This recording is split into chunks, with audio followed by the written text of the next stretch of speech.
budaknya membaca kembali ayatnya secara utuh. Wallahu yuhibbul muhsinin. Allah suka sekali orang yang berbuat kebaikan, dan salah satu kebaikan itu membebaskan budak. Iya, aku bebaskan kamu. Justru dibebaskan budak itu tepat ketika dia habis mengguyur anaknya Ali bin Husain pada saat yang tidak sengaja membacakan surat Ali Imran 134, dan itu langsung dieksekusi pengamalannya oleh seorang cicitnya Nabi dengan sempurna. Itu merupakan salah satu perkara yang paling berat, paling susah. Dan kita semuanya diuji dengan perkara ini pada perjalanan hidup kita. Kadang kita mendapati anak kita melakukan sesuatu yang membuat kita marah. Ngelempar mainan ketika lagi marah, tantrum tanpa dia sadari. Mainan itu tuh mainan berat. Kena hidung, kena kulit wajah kita, lecet berdarah. Saat itulah dia tahan marahnya. Selamat datang di channel Langkah Iman Istiqomah. Jangan lupa like, komen, dan subscribe. Dan semoga kita semua mendapatkan ilmu yang bermanfaat. Amin.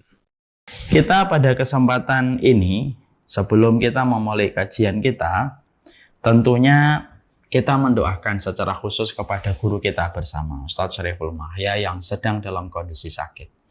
Kita berdoa dan kita memohon. Saya sebagai salah satu adik kelas beliau, bersama dengan para santriwati di Rumah Quran Bunda Khadijah, mari kita mendoakan beliau. Semoga beliau diberikan kesehatan, diberikan afiat, dengan kesehatan yang tidak meninggalkan bekas. Nas'alullahal-adzim Rabbal Arsyil Adzim ayashfiyahu. Nas'alullahal-adzim Rabbal Arsyil Adzim ayashfiyahu. Nas'alullahal-adzim Rabbal Arsyil Adzim ayashfiyahu. Shifaan la yughadiru saqama la ba'sa tahurun insyaallah. Amin. Semoga beliau diberikan kesehatan insyaallah. Amin. Seluruh para santriwati yang sedang berjuang untuk menghafalkan Al-Quran, mentadaburi Al-Quran. Dan semoga Al-Quran itu akan kalian hafalkan, dan Quran itu akan menjadi hiasan pada kehidupan kalian, kehidupan hati kalian, dan tentunya kehidupan keluarga kalian nanti ketika sudah berkeluarga. Kita pada kesempatan ini menyampaikan materi tematik, tidak menyampaikan materi tentang qawaid nabawiyah yang kita pelajari secara runut dan sistematik. Karena sifatnya adalah badal untuk menggantikan seseorang ustadz yang sedang diuji dengan sakit. Materi yang kita pilih hari ini adalah materi tematik. Dan materi yang kita pilih pada kesempatan malam kali ini adalah sebuah materi yang bersifat sebagai sebuah perenungan untuk kita. Saya sebagai seorang guru, seorang ustadz, dan kalian sebagai santriwati dan sebagai seorang yang kelak akan menjadi, yang nanti kelak akan menjadi seorang guru dan menjadi seorang ustadzah. Kita pada kesempatan hari ini akan membahas tentang satu hal yang berdasarkan kepada ucapan dari Ali bin Abi Thalib. Sebelum kita bahas ucapan Ali bin Abi Thalib, saya berikan dulu prolog dan muqaddimah. Kita tentunya paham bahwasanya di dalam kehidupan kita mendapati kehidupan di dunia itu merupakan ujian yang Allah berikan pada kehidupan kita. Kata ujian itu selalu kita paham identik dengan kesulitan, identik dengan kesukaran, dan tentunya identik dengan berbagai macam kekuatan untuk menyapai hawa nafsu yang ada pada kehidupan kita supaya kita lulus pada ujian yang kita hadapi. Kalau kalian akan menghadapi ujian setoran, kalian pasti sepakat bahwasanya ujian setoran atau ujian penyetoran hafalan itu ada banyak konsekuensi. Malamnya kita ngelembur, kita tidurnya menjadi sedikit, jam 2 kita sudah bangun, kita sudah murojaah, kita mengulang-ulang, bahkan ketika kita antri di depan kamar mandi sekalipun, kita juga mengulang-ulang hafalan kita. Karena kita tahu bahwasanya ujian itu di depan kita. Pasti kesulitan, kesukaran untuk murojaah kita hadapi. Anak kelas 3 SMA pun sama. Kalau mereka menghadapi ujian akhir, maka setiap ujian akhir ketika mereka hadapi membuat mereka menghadapi berbagai macam kesulitan. Mereka belajar lebih tekun daripada ketika kelas 1 dan kelas 2. Mereka belajarnya lebih panjang, malamnya lebih begadang, lesnya ditambah, supaya mereka ketika menghadapi ujian akhir pada waktu di kelas 3, mereka tidak mengecewakan diri mereka dan orang tua mereka ketika gagal. Kesulitan itu dinikmati, kesukaran itu dihadapi, supaya kita mampu menyelesaikan ujian yang dihadapi pada tingkat sekolah. Kalaulah ujian sekolah itu menyisakan kepada kita sebuah kesulitan dan kesukaran yang kita harus hadapi pada waktu kita menghadapi ujian, ketika waktunya telah mendekati hari H kita akan ujian. Sama, di dunia ini adalah ujian. Dan tentunya ketika kita tahu bahwasanya di dunia itu adalah ujian, tentunya ada kesulitan dan kesukaran yang kita hadapi pada waktu kita melewati ujian ini pada kehidupan kita. Dan tentunya kita paham apa sih perkara yang paling sulit pada kehidupan kita menghadapi ujian keimanan ketika kita beribadah kepada Allah dan menjadi hambanya Allah. Yang menarik adalah pada kesempatan malam ini saya akan membahas tentang salah satu perkataan emas dari sahabat Ali bin Abi Thalib. Salah satu sahabat yang dijanjikan surga oleh Allah dan Rasul-Nya. Salah satu sahabat ketika pada waktu satu peperangan diberikan royah, diberikan oleh Nabi satu bendera.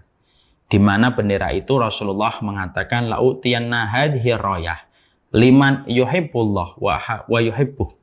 Aku akan berikan royah ini besok pagi, siapa yang paling pagi datang duluan dan siapapun yang mendapatkan royah ini, bendera ini, berarti dia mencintai Allah dan dia dicintai oleh Allah. Dan pagi harinya siapa sahabat yang paling pagi mendapatkan bendera yang dijanjikan Nabi? Sahabat itu adalah sahabat Ali, untuk menunjukkan betapa besarnya kedudukan Ali bin Abi Thalib. Ketika beliau menjadi sahabat Nabi, menjadi menantu Rasulullah SAW, menjadi suami dari penduduk surga dari Fatimah radhiyallahu anha, dan menjadi bapak dari dua penghulu para pemuda di surga, yaitu adalah Hasan dan Husain, dan itu adalah Ali bin Abi Thalib. Maka ketika dengan kadar keimanan Ali bin Abi Thalib, dan beliau termasuk wasabiqunal awwaluna minal muhajirin wal ansar waladina taba'uhum bi ihsan radhiyallahu anhum wa radu'an. Sebagaimana di dalam surat At-Taubah ayat yang ke-100, kita tentunya memahami Allah meletakkan sebuah pemahaman wasabiqunal awwalun. Dan sesungguhnya orang-orang yang pertama kali masuk Islam dari kalangan muhajirin dan ansar, dan yang mengikuti mereka dengan cara yang jujur, mereka itu adalah orang yang diridhai oleh Allah dan mereka ridha kepada Allah. Berarti membicarakan Ali bin Abi Thalib itu merupakan pembicaraan ilmu, karena sesungguhnya beliau termasuk di antara as-sabiqunal awwalun dari kalangan muhajirin, dan beliau adalah orang yang telah dinobatkan sebagai orang yang diridhai oleh Allah dan Allah pun ridha kepadanya. Dan dia pun ridha kepada Allah. Menunjukkan bahwasanya apa yang disampaikan beliau menjadi buah ilmu pada kehidupan kita dan menjadi tambahan petunjuk di dalam kehidupan iman kita. Ditambah lagi ketika Rasulullah juga mengatakan kepada kita, fa'alaikum bisunnati wa sunnatil khulafa'i rasyidina 'alaiha. Addu 'alaiha bin nawajidi. Rasulullah mengatakan ikutilah sunnahku dan ikutilah sunnah para khulafa'ur rasyidin setelahku. Khulafa'ur rasyidin, maka gigitlah dengan gigi geraham kalian. Dan siapa itu khulafa'ur rasyidin? Yaitu adalah Abu Bakar, adalah Umar, adalah Utsman, dan termasuk salah satunya adalah Ali. Di mana ini menjelaskan kepada kita bahwasanya Ali bin Abi Thalib itu salah satu di antara sahabat yang paling layak diambil ilmunya bersama dengan Abu Bakar, Umar, Utsman, salah satunya adalah Ali. Makanya sahabat Ali itu menerangkan dalam sebuah kalimat quote yang dimiliki oleh beliau. Ini digandingkan dengan prolog yang tadi saya sampaikan bahwasanya di dunia ini adalah ujian. Dan sesungguhnya ketika dunia ini adalah ujian, kesulitannya itu pasti ada. Tetapi sahabat Ali bin Abi Thalib lalu menyampaikan ada ujian yang paling berat pada kehidupan di dunia, dan siapapun yang mengetahui perkara ini pasti tahu betapa beratnya melakukan 4 perkara pada kehidupan iman mereka ketika mereka beribadah kepada Allah. Kalau boleh saya menerangkan dengan tambahan kalimat, kita itu akan menemukan ketakwaan kita dalam 4 perkara yang nanti disebutkan oleh Ali. Siapapun yang mampu melaksanakan 4 perkara yang kita nanti pelajari, berarti dia telah menemukan ketakwaan pada perjalanan imannya. Tapi siapapun yang tidak menemukan 4 perkara ini, insya Allah dipastikan bahwasanya kelemahan takwa itu ada pada dirinya ketika tidak mampu melahirkan 4 perkara dalam kehidupan iman mereka. Sekarang pertanyaannya, Ustadz, apa yang dikatakan Ali? Sesuatu yang paling berat pada kehidupan ini. Karena menurut kita ini kan paling berat itu kan variatif dan relatif beragam. Para santriwati di Ummu Khadijah yang paling berat itu ya tikror, ziyadah, dan murojaah. Ziyadah dan murojaah itu yang paling berat. Paling berat bagi kita seorang dai menjaga keikhlasan dan tentunya menghadapi pro dan kontra dalam setiap lapangan dakwah yang kita hadapi. Ya, para pekerja mungkin kesulitannya adalah ketika mereka harus laporan akhir bulan ditambah laporan akhir tahun, itu biasanya berat.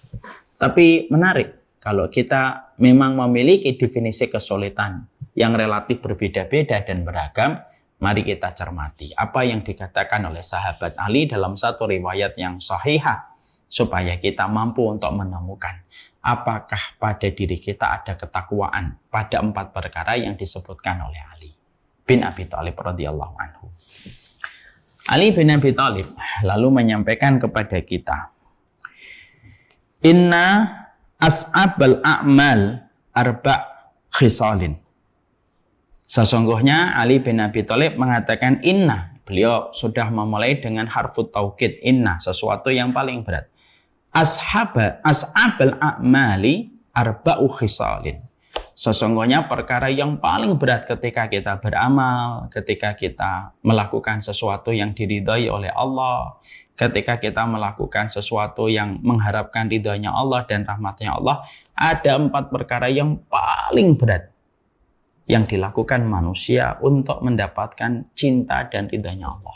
Artinya 4 perkara ini menunjukkan kualitas ketakwaan manusia.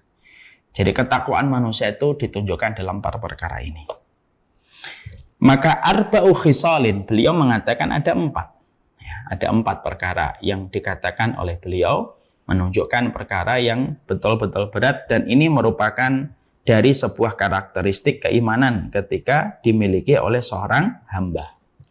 Siapapun yang menemukan 4 perkara ini sudah mampu dilakukan, sudah menjadi kebiasaan, dan sudah menjadi habit, maka dia telah menemukan kebaikan takwanya dan tidak ada yang menolongnya kecuali Allah.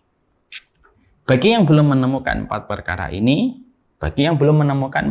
ini, hati-hati, dikhawatirkan bahwasanya dia belum menemukan kesempurnaan takwanya pada kehidupan ketika 4 perkara ini belum ada pada kehidupan mereka.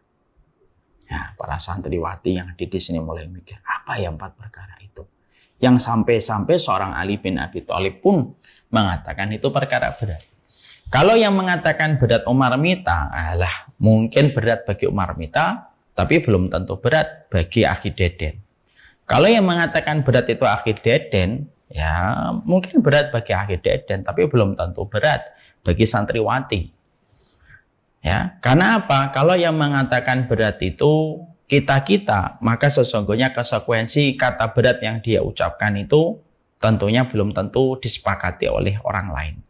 Tapi kalau yang mengatakan berat itu Ali bin Abi Thalib, berarti ini perkara berat. Karena yang mengatakan itu sahabat Nabi.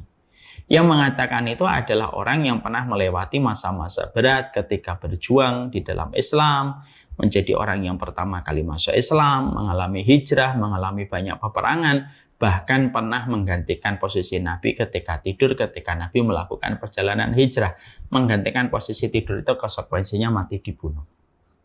Berarti kalau yang mengatakan inna as'abal a'mal arba'u hisalin, itu adalah seorang Ali bin Abi Thalib, ini berarti perkara berat.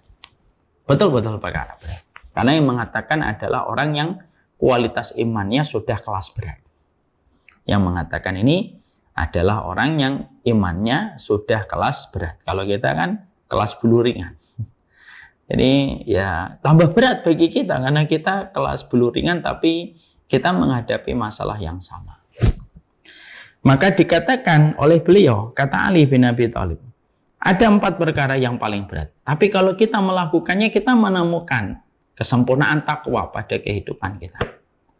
Apa yang pertama yang beliau katakan? Yaitu adalah al-afu indal ghadab. Yang pertama itu adalah kemampuan untuk memaafkan tepat ketika sedang datang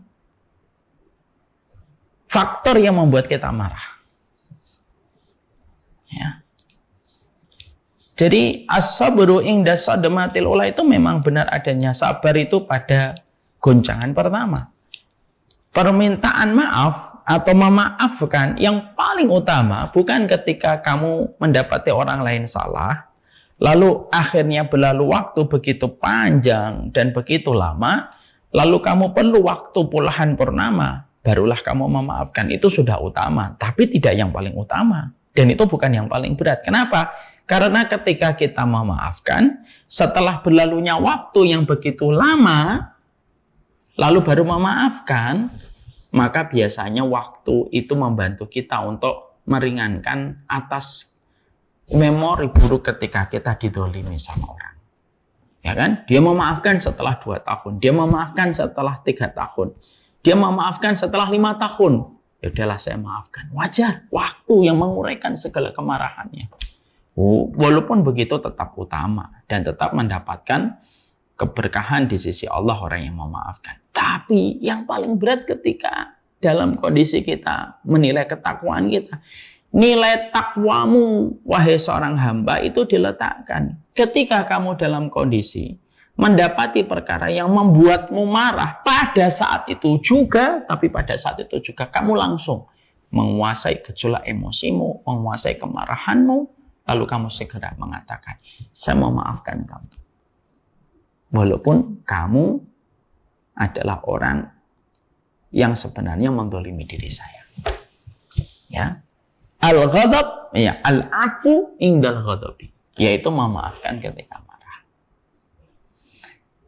Maka kita tentunya mengetahui bahwasanya di dalam surat Ali Imran 134 Allah menyampaikan, ketika Allah menyampaikan tentang definisi ketakwaan, alladzina yunfiquna fis sarra'i wad dharra'i wal kadhiminal ghaidha wal 'afina 'anil nas.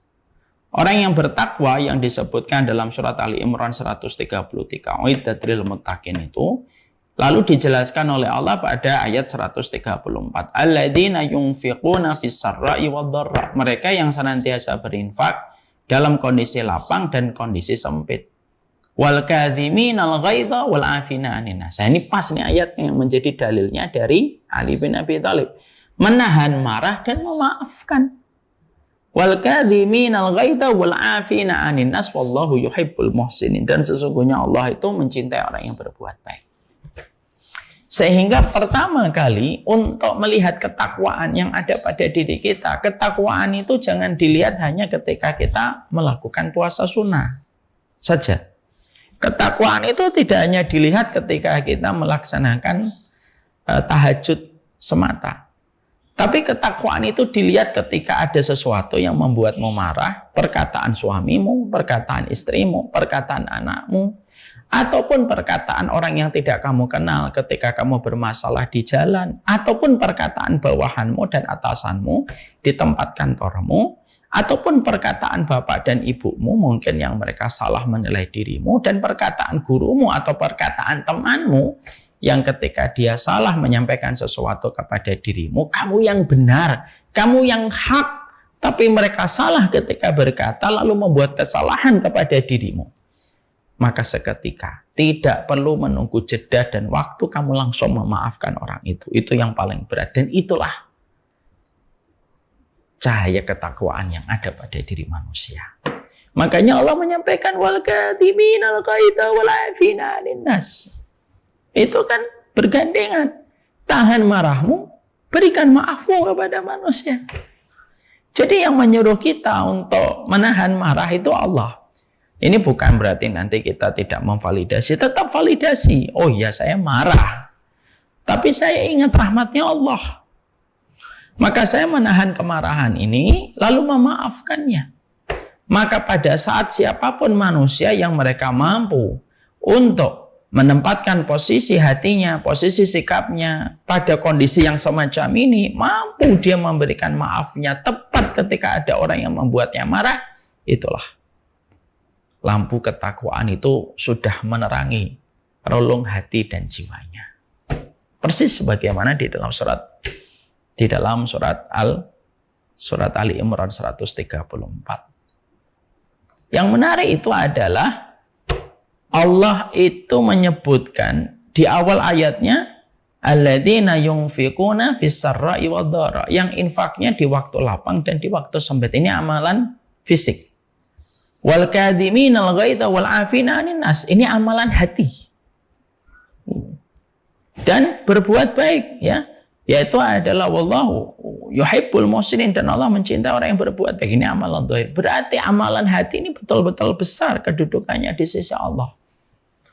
Makanya orang yang segera mengendalikan hatinya, mengendalikan jiwanya untuk memaafkan, langsung berdamai seketika, dan dia tidak mau untuk menjadikan hatinya terbakar oleh rasa dendam dan kebencian ketika dia sudah memaafkan semata-mata karena Allah.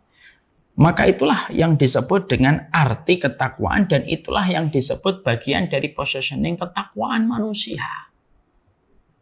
Dan biasanya yang susah itu kayak gitu.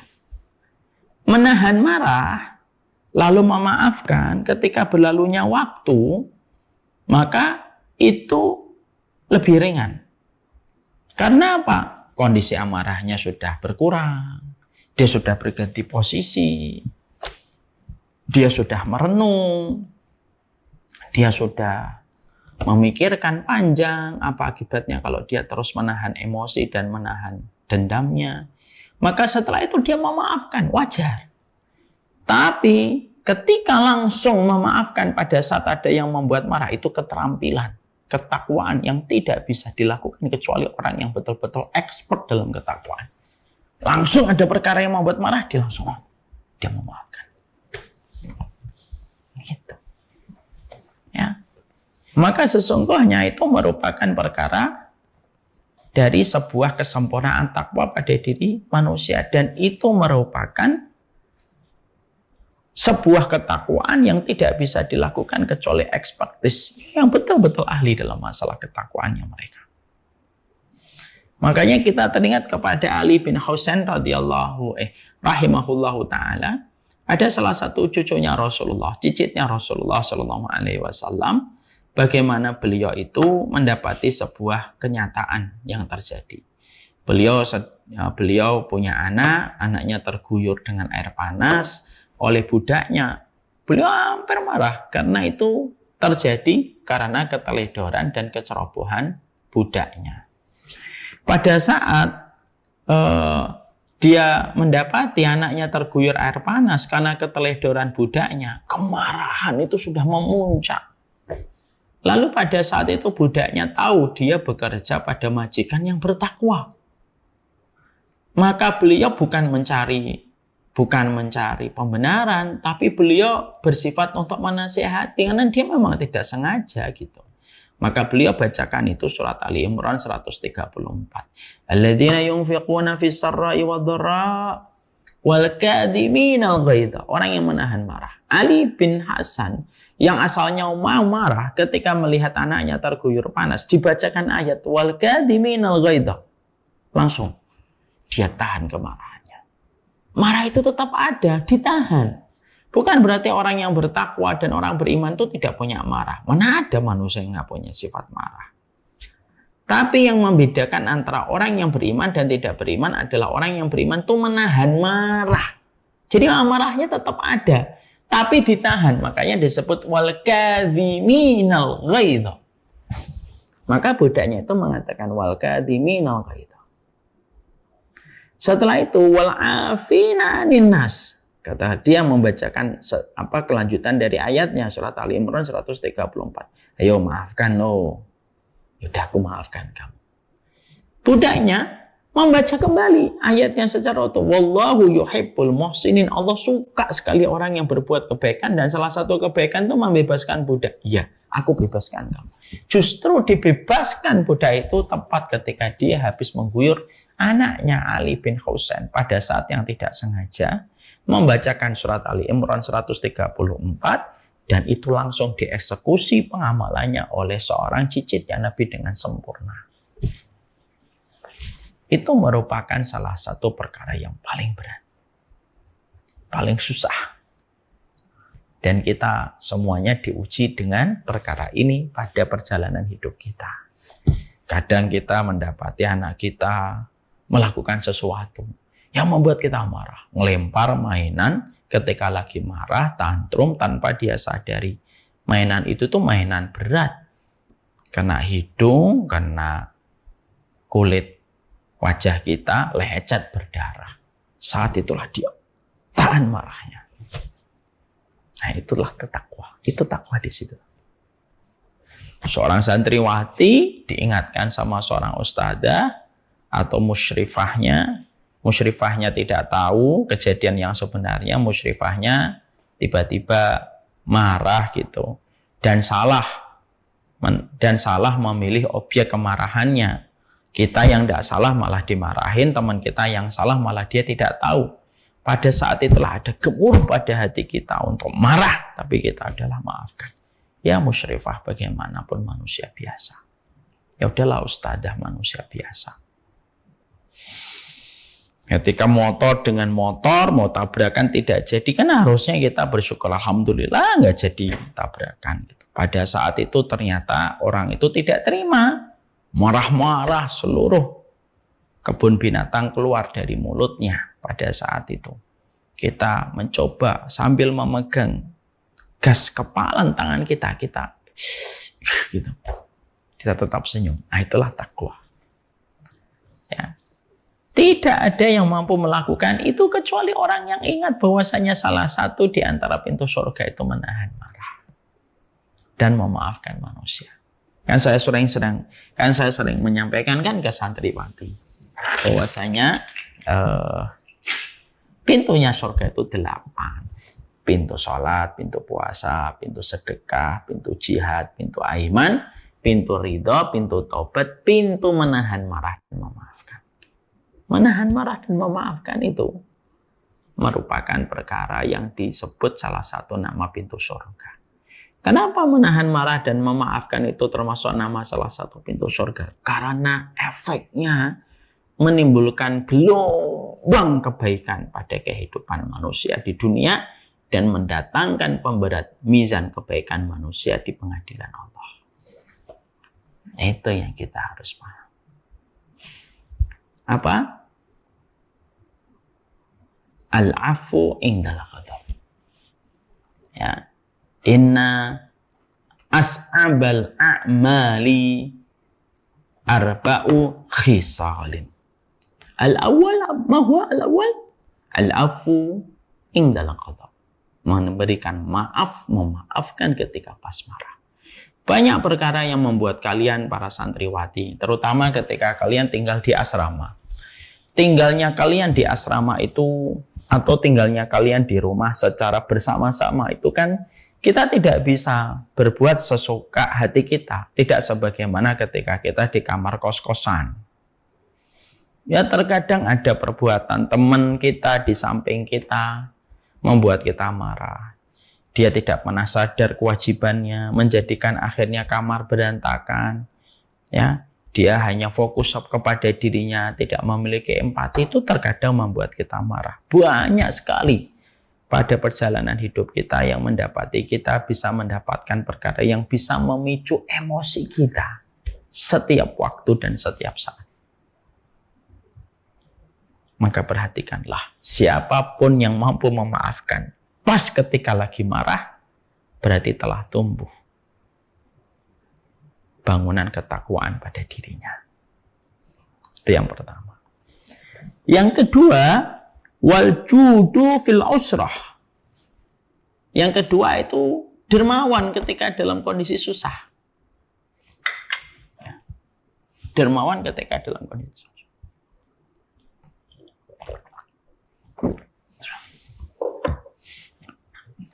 Yang kedua itu adalah Kita dermawan pada saat kondisi susah.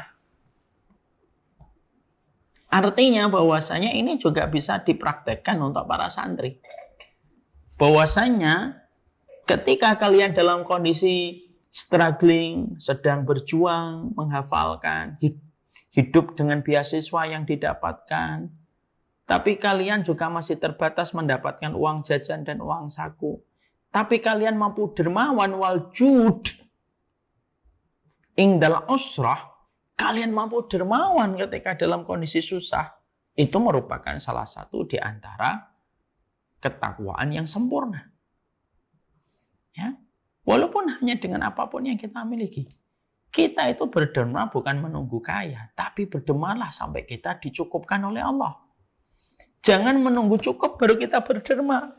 Berdermalah supaya kita mendapatkan kecukupan di sisi Allah. Kenapa? Tidak akan pernah disia-siakan dan tidak akan pernah di-skip. Orang yang mereka senantiasa memberi manfaat kepada hamba Allah yang lainnya, kecuali apa yang dia berikan, apa yang dia dermakan, kecuali akan menjadi gaung yang kembali kepadanya dalam bentuk yang lebih besar. Tidak pernah kita dapati orang yang mereka dermawan lalu jatuh miskin akan kedermawanannya. Ya. Dan kita bisa memberi apa saja. Mungkin hanya sebatas mie, mungkin hanya sebatas lontong sayur yang harganya 10.000. Lalu kita berbagi sepekan sekali ketika kita hanya mampu itu. Selebihnya kita sangat terbatas uang jajan yang kita miliki. Wal judu fil usrah, orang yang mereka itu mencoba dermawan ketika dia hanya memiliki harta yang sedikit. Nah, itu termasuk salah satu di antara ketakwaan yang tumbuh pada hatinya. Dan ketakwaan itu menerangi pada jiwanya.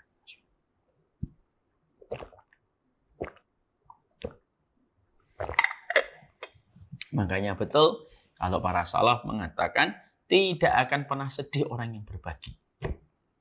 Saya lupa mantannya, tapi kurang lebihnya artinya begitu. Tidak akan bersedih orang yang berbagi dan berderma.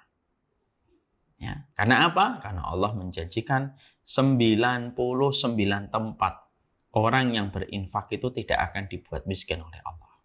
Itu kata Hasan Al-Basri rahimahullah ta'ala. Makanya untuk mendapatkan kecukupan pada perjalanan hidup kita, berbagilah. Tanpa menunggu kita menjadi kaya. Tapi berbagilah ketika kita belum kaya sampai kita dicukupi dan dimampukan oleh Allah yang lebih baik daripada yang sebelumnya. Berarti seorang mukmin itu kalau bisa jangan menjadi beban bagi orang lain. Tapi bagaimana seorang mukmin itu terus memberi manfaat kepada orang lain.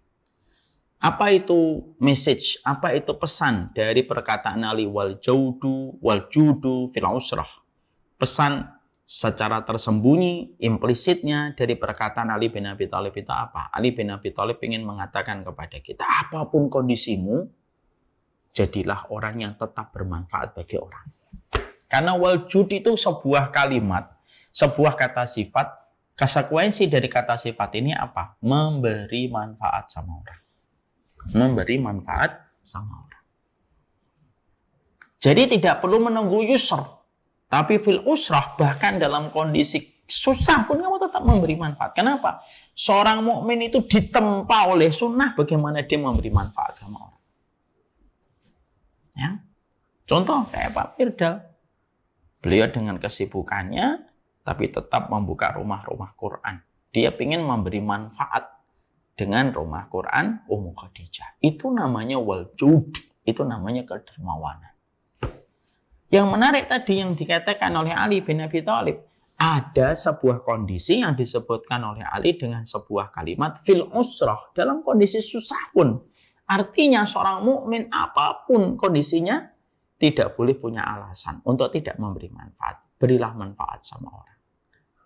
Walaupun hanya dengan tenaga yang kita miliki ketika kita berbagi.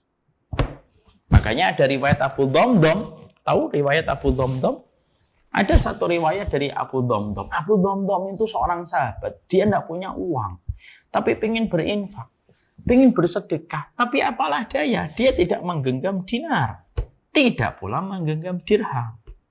Tapi saking ingin berbagi dan bermanfaat. Maka Abu Dhamdham itu radhiyallahu anhu itu berkata, Aku ikhlaskan dan aku ridhoi kalau ada orang yang menghujat dan menodai kehormatanku, maka itulah bentuk sedekahku ketika aku merelakan dan mengikhlaskan. Itu Abu Dhamdam. Artinya seorang mukmin itu filosofinya itu tidak boleh menjadi beban bagi orang lain. Kalau setiap orang itu paham bahwasanya kita diperintahkan untuk terus memberi manfaat dan kita berusaha untuk tidak menjadi beban bagi orang lain, mungkin umat ini PR besarnya itu bisa terangkat ketika satu muslim setidaknya mengangkat kesulitan satu muslim yang lainnya. Masya Allah itu. Dan itu merupakan salah satu amalan. Yang dikatakan oleh Ali, amalan susah. Kamu berdemat tapi dalam kondisi susah. Padahal kita tahu, tidak akan pernah bersedih mereka yang berbagi. Itu yang kedua. Yang ketiga, wal iffatu fil khulwah. Yang ketiga itu iffah. Iffah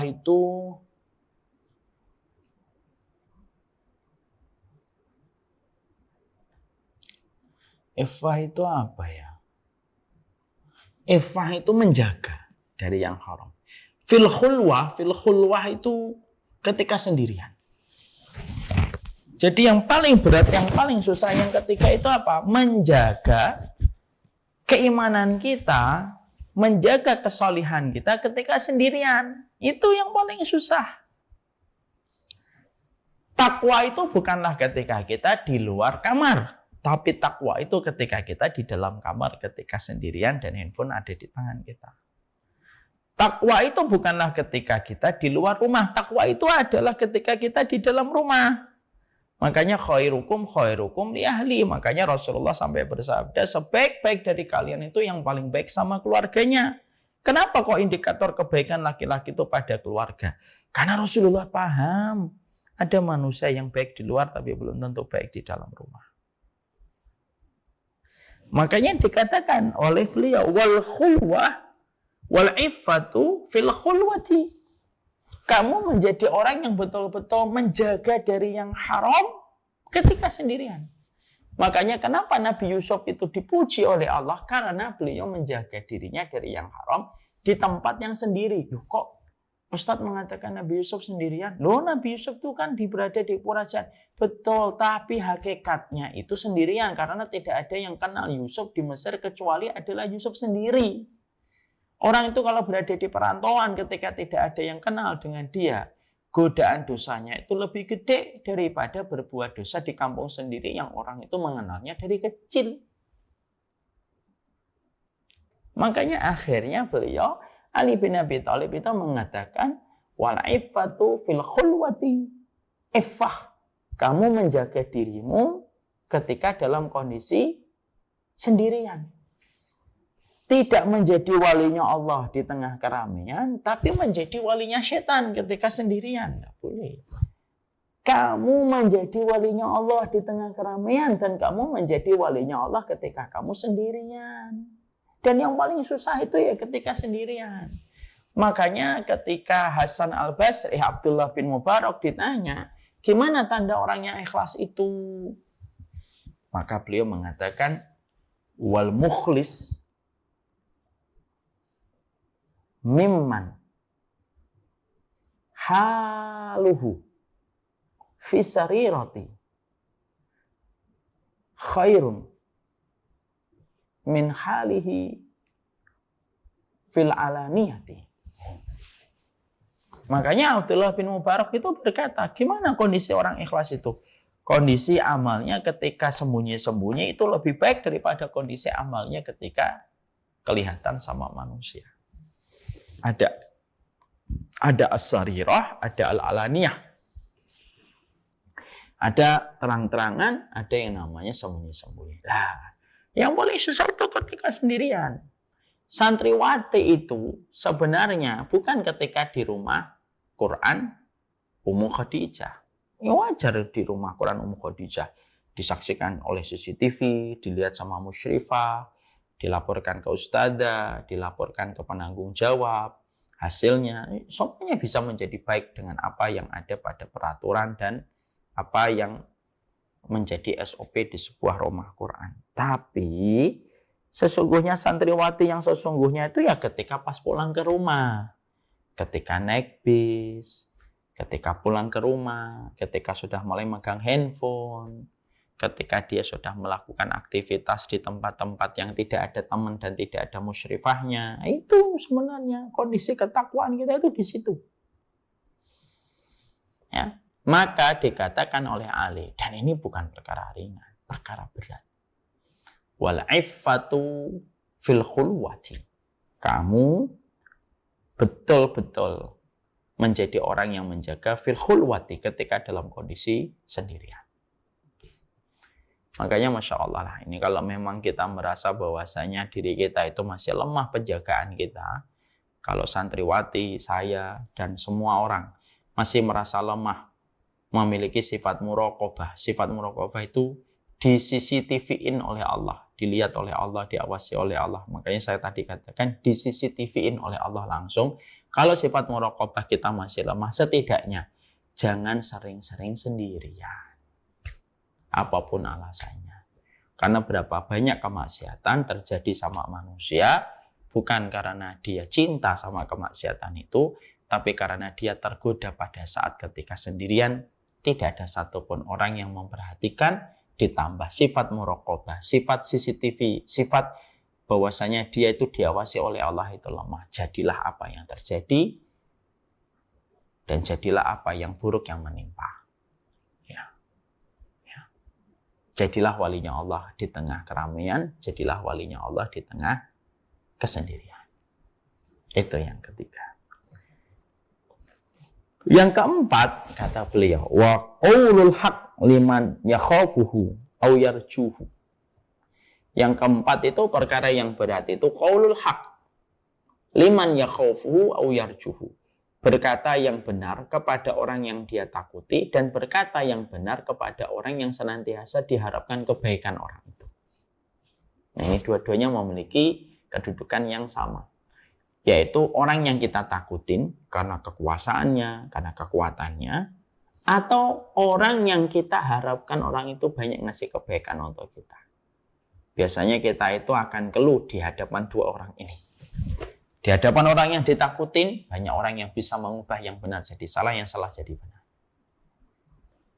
Di hadapan orang yang diharapkan kebaikannya, karena ada satu niatan pamrih yang dia ingin dapatkan dari orang itu, akhirnya apa? Kesalahannya pun kita diamkan, bahkan terkadang kita mencarikan pembenarannya. Untuk supaya kita mendapatkan pamrih dari orang itu. Makanya dikatakan oleh Ali, wa qaulul haq liman yakhafuhu aw yarjuhu. Yaitu adalah orang yang mereka senantiasa susah mengatakan yang benar kepada orang yang dia takuti dan orang yang dia harapkan ada pamrih yang dia peroleh dari orang itu. Maka itu merupakan perkara yang sulit dan berat. Makanya hati-hati ketika kita mendapati orang-orang yang begitu baik sama kita. Mintalah kita kepada Allah supaya kita dan beliau diberikan oleh Allah kebaikan dan kebenaran. Ya. Karena sesungguhnya kalau kita mendapati ada kesalahan dari orang yang selama ini memberikan terus kebaikan pada hidup kita, kadang-kadang lidah kita keluh untuk meluruskan dan membenarkan orang itu ketika salah. Makanya biasanya ujiannya salah satu dai itu apa? Kalau berhadapan dengan orang kaya yang terus memberikan manfaat kepada orang itu, lalu orang itu tiba-tiba salah. Biasanya terkadang banyak dai yang begitu susah untuk meluruskan kesalahan orang yang telah berkontribusi banyak pada kehidupan seorang dai atau dakwahnya. Ini salah satu hal yang menjadi sebuah perenungan. Sama pula bahwasanya ngomong yang hak di depan orang yang ditakutin. Kita berbicara di depan orang yang punya kekuasaan, kita tahu ini orang ini banyak kesalahannya. Tapi akhirnya kita mendiamkan, kita menutup mata atas segala kesalahannya, dan kita mengambil tema-tema yang tidak sama sekali mengusik hal yang telah dia lakukan dan dia kerjakan. Kalau ada orang berhadapan dengan orang yang punya kekuatan, orang yang ditakutin dan berhadapan dengan orang kaya yang diinginkan pamrihnya, lalu akhirnya dia mendiamkan, lalu dia tidak meluruskan, maka itu merupakan perkara yang menjauhkan ketakwaan dari dasar hati kita. Dan itu termasuk yang berat, tidak mudah. Jadi terkumpullah 4 perkara ini yang betul-betul kita sadari. Itulah nilai takwa pada kehidupan kita sehari-hari. Selain dari urusan sholat kita, puasa kita, zakat kita, sedekah kita, urusan takwamu seorang hamba, urusan takwamu seorang manusia, urusan takwa kita terlepas dari 4 perkara. Inna as'abal a'mali arba'u khisalin. Sesungguhnya perkara yang paling berat yang dilakukan manusia itu ada 4. Dan inilah yang disebut dengan arti ketakwaan yang hadir pada kehidupan kita. Al-afu indal ghadab. Yang pertama, kamu memaafkan tepat ketika ada perkara yang membuatmu marah kepadanya. Wal judu fil usrah. Yang kedua, kamu dermawan ketika dalam kondisi sedang susah dan sulit. Karena kamu tidak ingin menjadi beban dan kamu terus ingin memberikan manfaat kepada orang. Yang ketiga, wal iffatu fil khulwati. Kamu menjaga larangan pada saat ketika kamu sendirian. Yang keempat, qaulul haq liman yakhafuhu aw yarjuhu. Yang keempat itu kamu berkata yang benar kepada orang yang kamu takutin atau orang yang kamu harapkan pamrihnya karena selama ini terus berbuat baik kepada dirimu. Inilah arti ketakwaan. Carilah ketakwaan kita dari 4 perkara ini. Siapapun yang telah menemukan 4 perkara ini pada hatinya, maka dia telah menemukan bongkahan ketakwaan secara sempurna. Siapapun yang mereka tidak menemukan 4 ini dalam hidupnya, maka berarti takwanya belum sempurna dan tidak ada yang harus dilakukan kecuali mintalah ampunan kepada Allah dan bertobat dengan taubatan nasuha. Semoga Allah senantiasa menguatkan kita, senantiasa meringankan sesuatu yang berat pada kehidupan kita. Hidup ini adalah ujian. Dan ujian itu identik dengan rasa berat. Dan rasa berat itu dalam definisinya Ali ada 4. Yaitu adalah bagaimana kita menjadi orang yang memaafkan ketika ada yang membuat kita marah. Bagaimana ketika kita dermawan pada saat ketika dalam kondisi kesulitan, menjadi orang yang terjaga walaupun di tengah kesendirian, dan mampu menjaga perkara yang benar di hadapan orang yang kita takuti dan di hadapan orang yang kita harapkan kebaikannya. Inna as'abal a'mal arba'u khisalin. Al-afu indal qadab, wal judu fil usrah, wal iffah, wal iffatu fil khulwati, wa qaulul haq liman yakhafuhu aw yarjuhu. Semoga Allah memberkahi kita dan memberikan kebaikan dalam kehidupan kita. Semoga kita menemukan ketakwaan dalam 4 perkara ini pada perjalanan hidup kita. Wassalamualaikum warahmatullahi wabarakatuh. Saya serahkan kembali kepada Ustaz Dede.